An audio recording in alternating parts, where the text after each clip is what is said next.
we're recording on both of them. So go ahead and feel free, whichever. Do we need him to clap? To clap. Or snap? Actually, yeah, snap. Oh, there you go. Yeah. Now we're good. That's how we sync up the audio. I get it. Video. No, I do understand. Alright, so, first of all, can you introduce yourself, your name, your position, your background, just give us a little bit of that. Sure. Well, hi, I'm Dan Bliss. I'm an associate professor in the School of Electrical, Computer, and Energy Engineering at Arizona State University. I've been here for about 4 years, since basically the beginning of the calendar year of 2013. Before that, I was working at MIT Lincoln Laboratory, and I was there for about 15 years. And I worked on a number of areas, including communications, advanced communication systems, radar systems, and medical analytics. And I continue that research here at ASU. I've also, before that, my PhD is actually in physics, and I worked on particle physics, and I've worked on rocket avionics and particle accelerators as well before that. All right, so in your Slate article, you mentioned feeling guilty about helping create the automated technologies that are taking jobs. Do you think you could elaborate a little bit on that, on your article and what you meant? Sure. So the truth is that the world is very dynamic right now, and while my stated goal and job is to push technology so that we advance as quickly as possible, the downside is in advancing technology, you end up being disruptive to the way things work, but intentionally so. And the downside is that some people are adversely affected by changes in the way the world works. In particular, as we work on artificial intelligence or sensing systems or other sorts of things that end up replacing what people used to do, all of a sudden they need to find new jobs. And unlike a computer where you could maybe download some new software, people may take years to develop the skills required to be able to do something which is fundamentally different from what they were doing before. And this disruption can be quite hard on people. And as a person whose stated goal is to increase the rate of disruption, to make things better, to be able to allow humankind to do more, I still have to recognize that sometimes while I'm trying to make the world a better place, it doesn't necessarily make it a better place for everyone, and there are people who get hurt along the way. All right, so our project is centered around the agriculture industry, and I know you don't really have expertise in that area, but do you think that you could elaborate on sort of a socioeconomic standpoint from either end, from the perspective of the agriculture industry, in that it might be more efficient for them, but also from the standpoint of a worker, that they might be displaced? Sure. So lots of industries have gone through significant changes over the years, and agriculture is an example of one which historically went through quite a revolution. So if you look back early 1800s, the majority of the population in the US, basically their job was somehow associated with agriculture. And if you take a look at the most recent statistics on employment, it's a lot less than 2% currently in the US. So what's happened is the number of people required to produce the food that we consume has gone down dramatically. And that's the result of the advances of technology. So this continues. It hasn't stopped. It keeps on getting more and more efficient. And certainly there have been a number of people which have noted that over the last several decades, the corporate farms and corporate agriculture has taken over for what used to be family farms. And this, I saw some of this myself. My father and my grandfather were dairymen.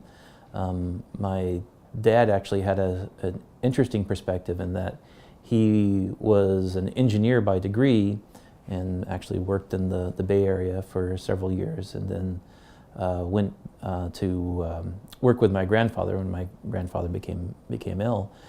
And so my grandfather worked, had a dairy, and they were milking about 100 cattle and 100 cows. And because of the advances in technology, my dad was milking maybe 400 cows. And these sort of technological advances were the result of improved breeding, improved feed and nutrition, and also milking capabilities. So the barns basically became slowly more robotic. More tools were introduced into the barns, and then at some point, maybe right at the beginning of high school, noticed that there was a big corporate dairy that was down the street from where my dad's dairy was, and they were milking several thousand cows. And they had the advantage of having significant financial resources, and they basically had this beautiful carousel barn that allowed them to milk a very large number of cows. They also, because of their ability to invest in other sorts of technologies, they had a methane digester which produced some of their fuel. And you can see where there was this economic pressure for the family farm to basically start to fall apart. And I've seen this both in my father's farm and actually other members of my family and the extended family, where the advances in technology makes everything more efficient, but it also means that for the family farmer, it becomes harder and harder to maintain it. And to a large extent, the small family farms, at least in this part of the country, have gone away. And I think I make the point in the Slate article that that transition happened over a relatively slow, a very slow period. And I think what we're seeing now is that as technology develops, it's accelerating, and it's touching all of our lives, and it affects all of our employment. So while the agricultural thing moves more slowly, I think it's going to touch all of us soon. Right, and to go off of that, displacing people and essentially making them have to switch from what they're used to something different. It means going back to school. It means confusion in general. So if everything becomes automated, where does the need for human labor come into place, and how would we maintain livelihood? Sure. Well, in the very, very long run, I won't. I mean, I have theories like everyone else, but that's sort of the realm of science fiction at the moment. For the foreseeable future, what we're going to see, I think, is that technology will cause us to grow accustomed to having to change what we do regularly. And some of these changes will be minor. There's, some new tools that make you a little more productive. Certain aspects of manufacturing or production are being replaced. And then there are other areas where entire fields will show up and go away. I think we all have heard people talk about the fact that we expect that truckers will end up being replaced by robotic trucks or automated driven trucks. And if you think about it, there are real significant advantages to this, because when you're a long distance truck driver, you have to stop and rest. You get tired. There are safety issues associated with that. But you can imagine automated trucks being able to go from one side of the country to the other side of the country, driving at the speed limit, and once we solve all the issues about safety, doing it very, very safely, with better safety records than what humans can achieve, as we go from one side to the other, and maybe in the short run, they go to warehouses and humans drive it in the more complicated cities.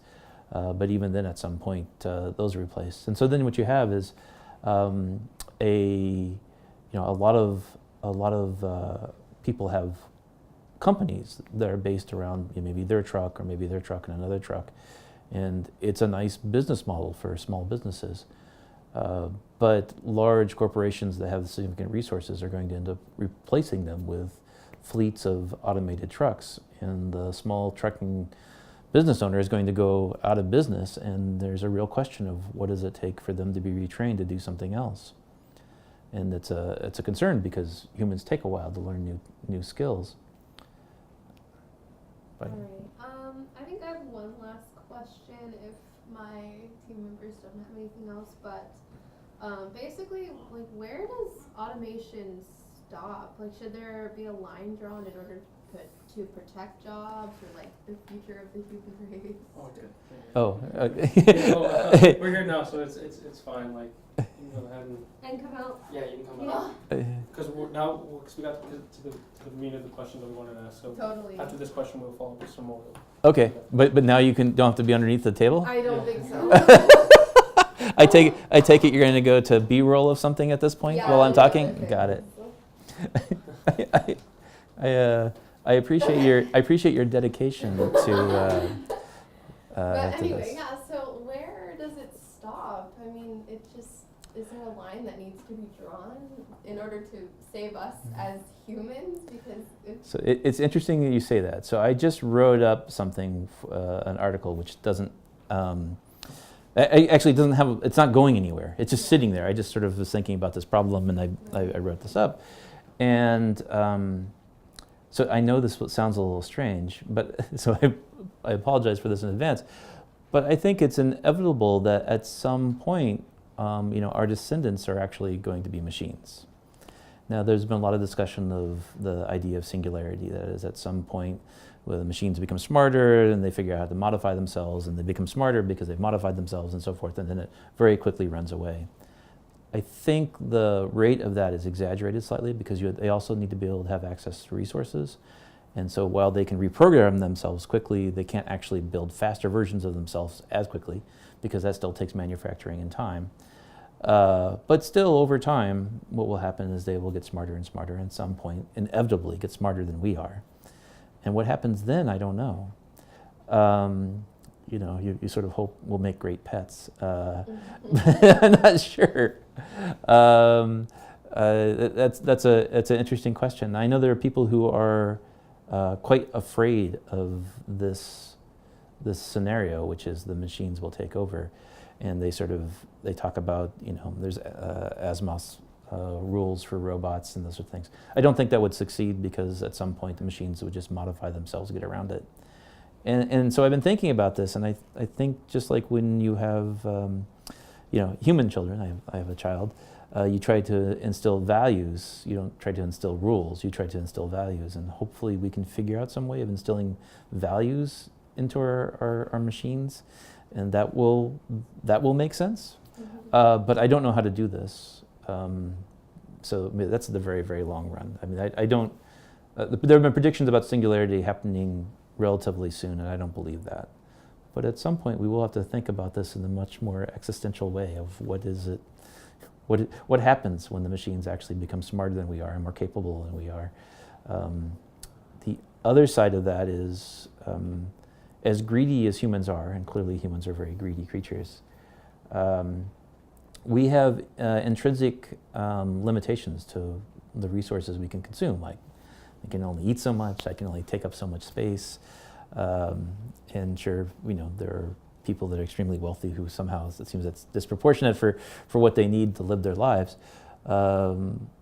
Machines may not have those limitations, right? They could take over a machine at some point, could take over all resources of the entire planet and just say it's all mine.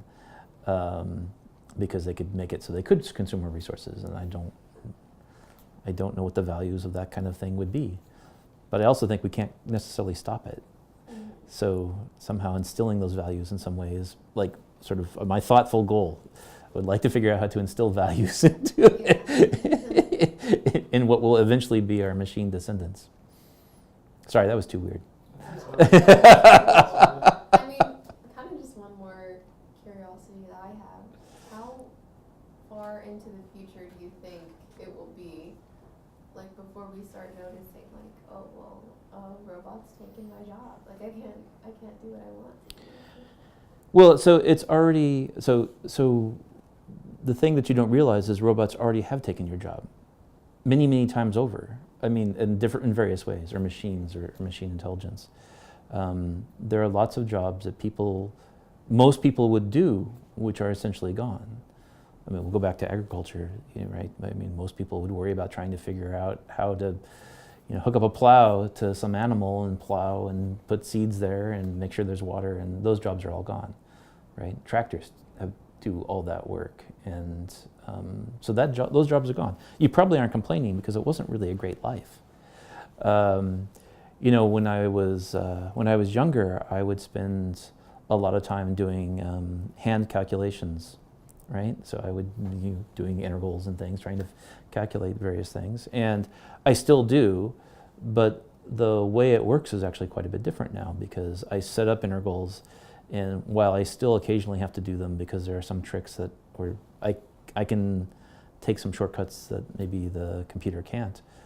Most of the time, it's just much easier just to feed the integral into the computer, and it does the calculation, and it actually knows more about calculus than I do.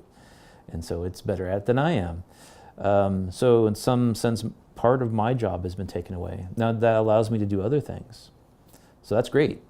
I'm the person who's sitting at the front. I like the disruption. I want to keep on doing more and more new things. On the other hand, if you're not prepared for that, and that's not your worldview, right? That thing that you were good at has gone away. At what point does custom woodwork basically stop, because robots just do all custom woodwork, right? On the upside, we might have really fancy woodwork all over the place because some robot can come in and effectively, for no human cost, do complicated spirals of wood, carving and all that kind of thing. So we might see a change in architecture, because things that are just way too expensive for us to afford now will suddenly become cheap. The downside, all the people who know how to do carpentry will suddenly be out of a job. But you'll need people who run the robots, and I don't know. But the thing is this dynamic scenario it's hard for people to deal with, because we're just not that good at constantly changing what we work on. So I have another example, which is the development of web pages. So you're younger than I am.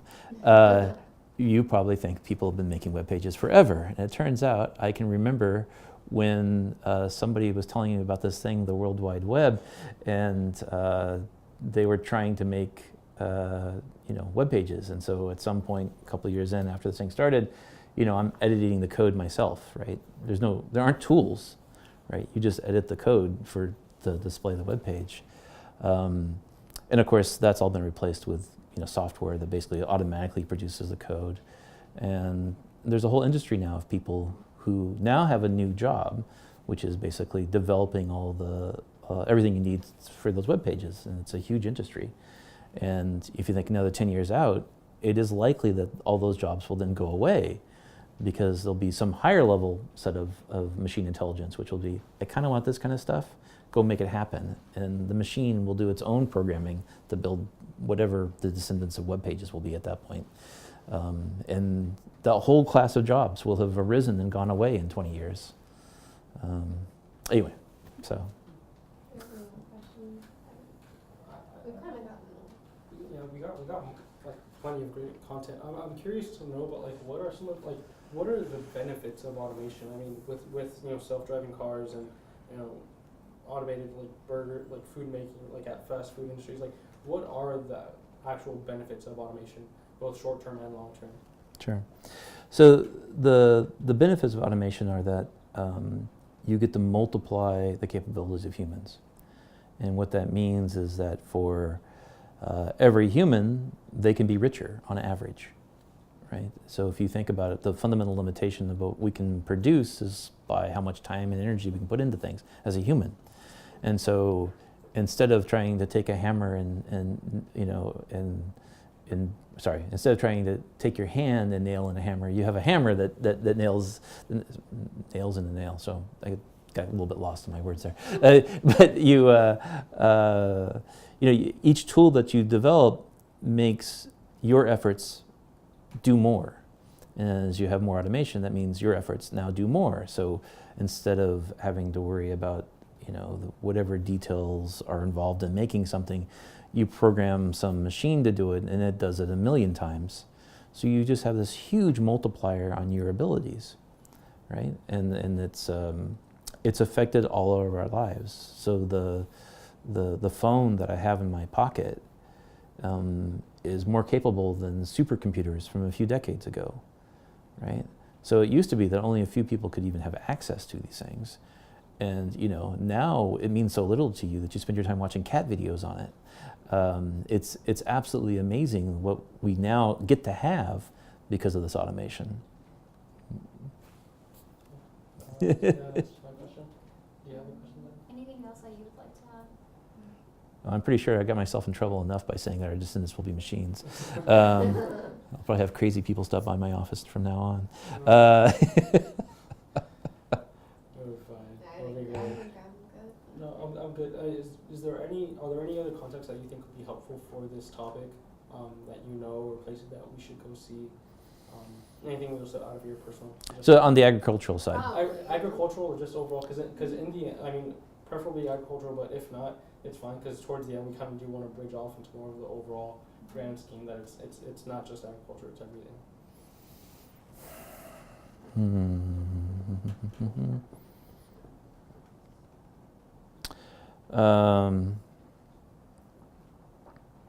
Well, certainly there are people who actually work on robotics here at ASU, so I could imagine wanting to talk to some of those. So Spring Berman she works on robotics, and it's, she wins because she has a bunch of little robots that you can create. That's just looks cool.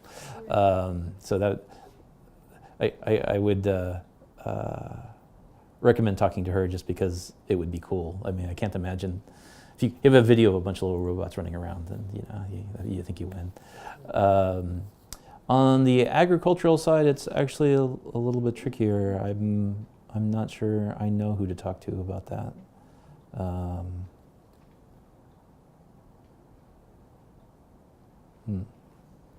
That's okay.